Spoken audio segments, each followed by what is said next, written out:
Hi there, we have Rachel Goodman and Abby Harden here with Able Financial.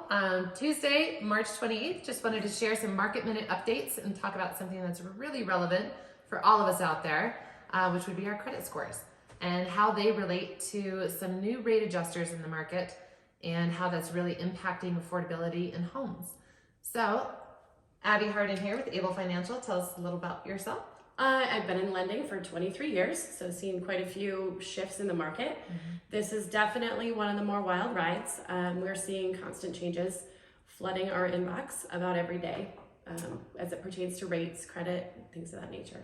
It has been a really interesting market. I think last year was pretty nuts, and so this year we're just kind of watching it day by day. But let's talk about credit fitness and what would you say is a quote good credit score these days? There are multiple levels, so we're seeing different brackets. Good is between 680 and 700 is approximately good. 700 to 719 would be considered great. Excellent would be over 720. Although just recently we're now seeing adjustments for 740 and 760, so a slight improvement in rates for those higher level scores. So wow. As many of you may know, those numbers sound a little high, sound higher than they have been. Tell us about that. Well, it relates to the market just finding more risk. You know, there's quite a bit of mortgage paper, as they call it, out in the marketplace. And so depending on the performance of those loans, they're now seeing a reason to adjust the interest rate to kind of steer borrowers into a more appropriate zone. So it's mitigating risk. Because, you know, in the past, kind of the benchmark used to be you needed to be at least 640. Right. But I think 640 is probably going to be...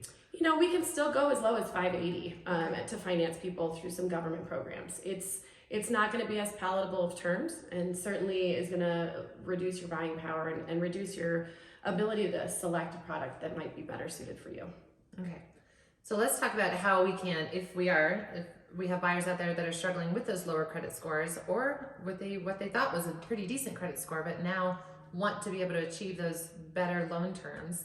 Let's talk about how we can increase those scores. So what are some of the things you look for? Well, first of all, you want to make sure that you're using a score that was pulled by a lender, because the credit reports differ. Consumer credit and mortgage credit are different. So if you go to the bank for a credit card or an auto loan, you're going to get a consumer score. What you see on the myfico.com or Credit Karma, those are consumer credit scores, and they can have a 40-point variance. Yeah. So get a lender to do a soft pull. It will not impact the score if you do a soft pull. And we can really look at your utilization and do a simulator to really figure out how to boost that score into the zone that you'd like it to be in. And some folks might be thinking, you know, I'm not anywhere near a home purchase. I know I've got some work to do on my credit score, but, you know, I want to talk, you know, just in the general market. Your credit score impacts not just your home buying power. It's going to impact, you know, your rates for purchasing a car. It's going to, you know, whether insurance, your home insurance, jobs. Employers are now looking at credit scores. So it's really a full picture that can benefit you in multiple ways.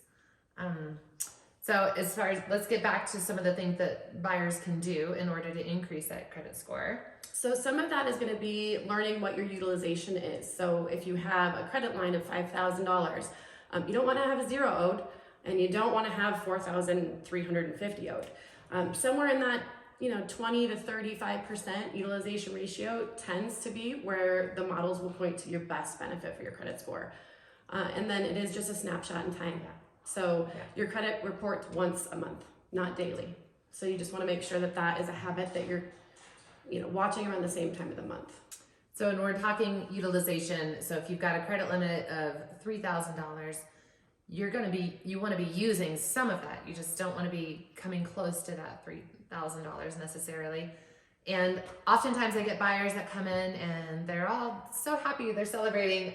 I just closed my credit cards. I paid it off and I closed it. And I went, oh no, don't do that. Pay it off. Yes, get rid of the debt. But we want to keep those open and we want to keep a small cycle going. Again, if you think about credit fitness, you're on that treadmill and you're demonstrating that you're responsible borrower that you will pay it back. So how many lines of credit, how many? Trade lines, they require at least 3 for most loan programs. And if you don't have 3 lines of credit, and if you have tough credit, or you're rebuilding after a bankruptcy or some other financial hardship, what you really want to do is you can get utilities to report to your credit, but you need to get with a professional and not necessarily credit counseling. Lenders, call your realtor, they can direct you to the right person. Great tip. Another one. If you do a quick search online for how to improve your credit score, you're going to get bombarded with all kinds of consultation services, programs you can sign up for, debt consolidation. I would highly suggest working with professionals in their industry, in their trade.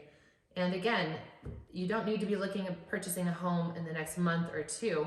If you're looking at the next year, 2 years down the road, you really want to get with a lender who can help coach, because it takes time to build those scores and build those relationships. Right, absolutely. On occasion, when you do pull a credit report, you'll see errors that come up. What happens then? So if you've got a credit report that we pull for you, or we can allow you to pull it for yourself, it's a true mortgage report, it will provide phone numbers to all the creditors so that you can reach out to them directly. And it has dispute information on how to process a dispute. But again, if you're working with a professional, they will absolutely help in that process. You can, if you're not careful, have somebody that's just using your credit, using your identity without you being aware of it. And that's also something we catch for you, hopefully. Yeah, identity theft is scary. It's out there, but having a partner in place who can help you keep an eye out for it is really helpful.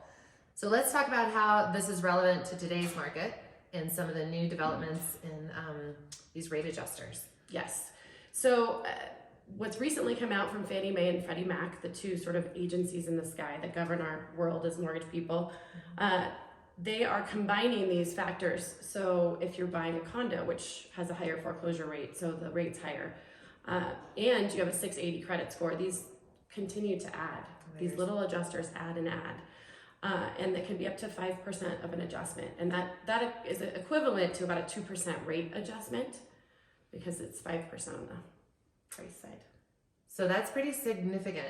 It can add 2 points, if I'm hearing you correctly, to the interest rate. Your interest rate. So when going rates are already in the 6s, you're talking about almost 8% Ouch. for a home loan, which is tough. It's tough to qualify. It's a tough payment to swallow. Yeah. So this speaks to the strength and how important it is really to work to get that credit score up so that you can minimize those rate adjusters, and obviously your net payment will then be lower and you'll be able to qualify easier. Yes. With your income and your DTI ratios and all those important factors that Abby is going to be huge asset in helping. And it really does help your realtor too, because if you're looking at condos because you think that's going to be a less expensive home, it might not be with all of the adjustments, So your realtor might be showing you 30 condos and then you guys do the payments and it's like, whoa, I could have just bought a single family home and it would be lower. Yeah. So, really get in partnership, all 3 of you together, and make sure that you're adding up those payments. Yeah. So it's not just about that bottom line price. It's about how that loan is going to operate specific to you. And it's important to have professionals on your side. So thank you. Thank you very much. Thanks, Look Rachel. forward to talking with you. Thank you, Abby. Okay.